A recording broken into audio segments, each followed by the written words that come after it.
नमस्कार. आपली मराठी परंपरा या यूट्यूब चॅनलवर तुम्हा सर्वांचे स्वागत आहे. तर आज आपण बघून घेऊया 18 फेब्रुवारी 2023ला येणारी म्हणजे शनिवारी येणारी महाशिवरात्री. त्या शिवरात्रीचे खूप महत्त्व असते. तर त्या शिवरात्रीला आपण काय वस्तू घरात आणायची आहे की ज्यामुळे आपल्या कुटुंबातील सर्वांचे रक्षण होईल आणि अकाली मृत्यू असाध्य आजारापासून त्यांचे संरक्षण होईल आणि जो व्यसनी असेल त्यांचं व्यसन सुटेल. तर अशा आपण एक वस्तू बघून घेऊया. तर त्याची माहिती मी तुम्हाला या व्हिडिओमध्ये सांगणार आहे. त्यासाठी तुम्हाला एक विनंती आहे, व्हिडिओ पूर्ण बघा आणि व्हिडिओ आवडला तर चॅनलला सबस्क्राईब करायला विसरू नका.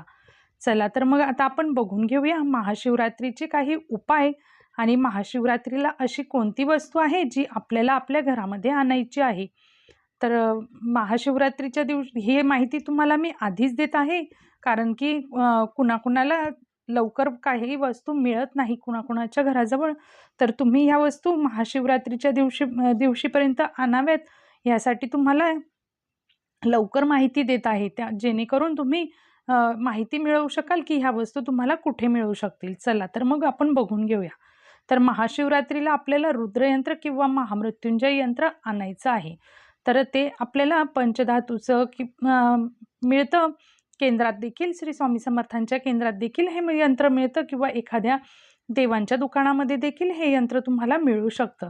तर तुम्हाला महाशिवरात्रीच्या आधी जमेल तर आधी हे यंत्र आणून ठेवायचं आहे आणि महाशिवरात्रीला ह्या यंत्राची स्थापना आपल्याला आपल्या घरामध्ये करायची आहे, देवघरामध्ये.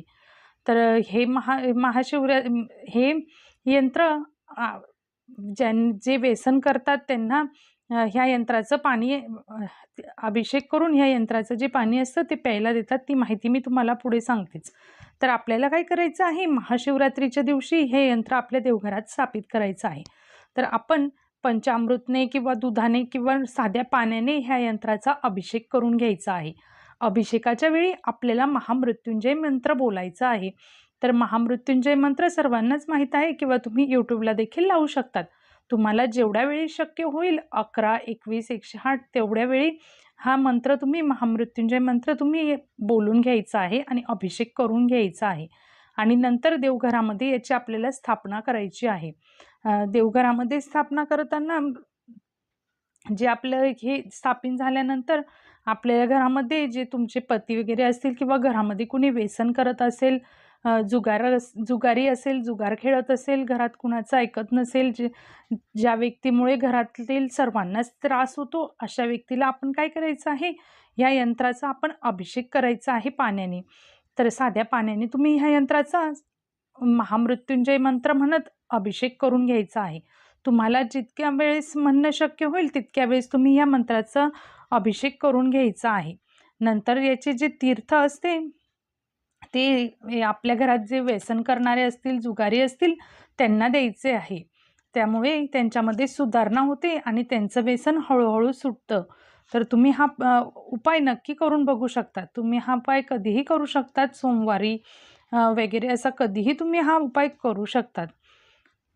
तर हे यंत्र आपल्या घरामध्ये स्थापित करून आणि त्याची सेवा केल्याने आपल्या घरातील लोकांचे अपमृत्यूपासून संरक्षण होते आणि जे अनपेक्षित मृत्यू होतात, जसं की अपघाती मृत्यू वगैरे, ते देखील होत नाही, म्हणजे आपल्या घरातील माणसांवर येत नाहीत. त्यानंतर असाध्य रोग जे आहेत ते देखील ह्या यंत्राने बरे होऊ शकतात. म्हणजे हे रुद्रयंत्र तुम्ही घरात स्थापित केल्याने आणि त्याची सेवा केल्याने, त्याचे तीर्थ पिल्याने असाध्य रोग देखील नाहीसे होतात आणि नाहीसे होऊन उत्तम प्रकारची मानसिक शांती आपल्याला मिळते. त्याचबरोबर आपली आर्थिक भरभराट देखील होते. त्यामुळे आपण मृत्यूवर विजय मिळवण्यासाठी हे यंत्र घरात स्थापित करून त्याची सेवा करायची असते. तर थोडक्यात हे यंत्र आपल्या घरात स्थापित केल्यामुळे आपल्या घरातील लोकांचे अपमृत्यूपासून, आजारापासून संरक्षण होते. त्याचबरोबर तुमच्या घरातील जे मुलं हट्टी आहेत, जे अजिबात ऐकत नाही, मग ते लहान असू द्या किंवा मोठे असू द्या, खूप हट्टी असतील, त्यांनासुद्धा तुम्ही ह्या यंत्रावर अभिषेक केलेले जे पाणी आहे ते प्यायला देऊ शकतात. त्यामुळे खूप प्रभाव पडतो, मुलं हट्टीपणा कमी करतात. तर तुम्ही हे या रुद्रयंत्राचे तुम्ही तीर्थ अशी सर्वांना देऊ शकतात. आणि रोज याची साधीच पूजा करायची आहे. जसे आपण देवांना रोज अंघोळ घालतो त्याच प्रकारे ह्याचे आपल्याला साधी अंघोळ घालून ठेवायचं आहे. फक्त सोमवारी तुम्हाला जमेल तसं सोमवारी वगैरे किंवा शिवरात्रीला तुम्ही याचा रुद्र अभिषेक करू शकतात. तुम्ही महामृत्युंजय मंत्र म्हणून किंवा रुद्र महिमा येतं ते म्हणून असं म्हणून तुम्ही याचा अभिषेक करू शकतात. आणि रोज तुम्ही याला साधी अंघोळ घालून यावर थोडीशी हळद टाकून ठेवायची असते. तर तुम्ही असं करायचं आहे. तर पुढील गोष्ट अशी आहे की जी आणायची आहे आपल्याला, जी प्रत्येकाच्या देवघरामध्ये हवीच. तर आपल्या देवघरामध्ये शिवपिंड नसेल तर तुम्ही शिवपिंड देखील महाशिवरात्रीला स्थापित करू शकतात. मग ती कशाचीही असू शकते, धातूची, दगडाची, पितळाची, पंचधातूची, स्फटिकाची असू शकते किंवा पारदची देखील असू शकते. पण शिवलिंग ही भरीवच हवी आणि आपल्या हाताच्या अंगठ्यापेक्षा मोठी नसावी. तर तुम्ही घरामध्ये जर तुमच्या घरामध्ये शिवलिंग नसेल तर तुम्ही नक्की महाशिवरात्रीला स्थापित करू शकतात. आणि शिवलिंगाचं देखील आपण अभिषेक करून घ्यायचा आहे महाशिवरात्रीच्या दिवशी. तर हे बघा, शिवशंकरांना देव, दानव, यक्ष, किन्नर सर्वच जण शिवशंकराची आराधना करत असतात. त्यामुळे शिवशंकरांचा फोटो किंवा मूर्ती आपल्या देवघरात नसावी. तर शिवशंकरांची फक्त आपण शिवपिंडच ठेवू शकतो. आता आपण प्रत्येक ज्योतिर्लिंगावर किंवा शिवमंदिरात देखील जातो तर बघतो की शिवपिंडाचीच आपण पूजा करायची आहे. तर शिवलिंगाचा फोटो किंवा मूर्ती हे सहसा स्मशानात राहतं. त्यामुळे आपण घरामध्ये शिवशंकरांची पिंड किंवा फोटो ठेवायचा नाही. जर तुमच्या घरात असेल तर तुम्ही तो आजच काढून टाका. आपल्याला फक्त शिवपिंडाची पूजा करायची असते. ते देखील आपल्या हाताच्या अंगठ्याच्या बोटाच्या पेक्षा जास्त मोठं नको आहे. शिवपिंड देखील आपल्याला छोटंसंच हवं आहे.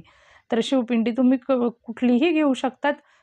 तुमची जशी कॅपॅसिटी असेल, म्हणजे तुमची जशी परिस्थिती असेल त्या पद्धतीने तुम्ही शिवपिंड घेऊ शकतात. आणि शिवपिंड फक्त शिवपिंडच हवी, त्यावर नाग नको किंवा त्याच्या आजूबाजून नंदी देखील नको. तर फक्त शिवलिंगच आपल्याला पाहिजे आहे. त्यामुळे कुणाकुणाच्या शिवलिंगावर नाग असतो किंवा शिवलिंगाजवळ नंदी असतो, तर तसं आपल्याला नको आहे. फक्त आणि फक्त आपण शिवलिंगाचीच पूजा करायची आहे. एक तुमच्याकडे जर शिवलिंग आत्तापर्यंत नसेल तर तुम्ही एक छोटंसं शिवलिंग ह्या महाशिवरात्रीला आणून स्थापित करू शकतात. तर ह्या खूप प्रभावी गोष्टी आहेत. तुम्ही नक्की ट्राय करून बघा. जर आपल्याकडे शिवपिंड नसेल किंवा रुद्रयंत्र नसेल तर तुम्ही ह्या महाशिवरात्रीपर्यंत ते आणून घ्या आणि महाशिवरात्रीला त्याचा अभिषेक करून आपल्या देवघरामध्ये स्थापित करून घ्या. यामुळे आपल्याला आपल्या घरामध्ये खूप फरक पडतो आणि आपल्या घरातील लोकांचे रक्षण देखील होते आणि व्यसनी लोकांचं व्यसन देखील सुटतं. आपल्या घरातील मुलं जे हट्टी असतील ते देखील शांत होतात आणि आपलं ऐकतात देखील. मग ते लहान मुलं असू द्या किंवा मोठी मुलं असू द्या. तर जर ते चुकीच्या मार्गाला जात असतील तर त्यांना तुम्ही ह्या रुद्रयंत्रावर जे अभिषेक आपण करतो ते तीर्थ तुम्ही पाजायचं आहे, ज्यामुळे आपली मुलं चांगल्या मार्गाला लागतील. तर तुम्ही हे नक्की करा आणि तुम्हाला हा व्हिडिओ कसा वाटला हे देखील मला नक्की सांगा. तर असेच नवनवीन व्हिडिओ बघण्यासाठी चॅनलला सबस्क्राईब करायला विसरू नका. धन्यवाद.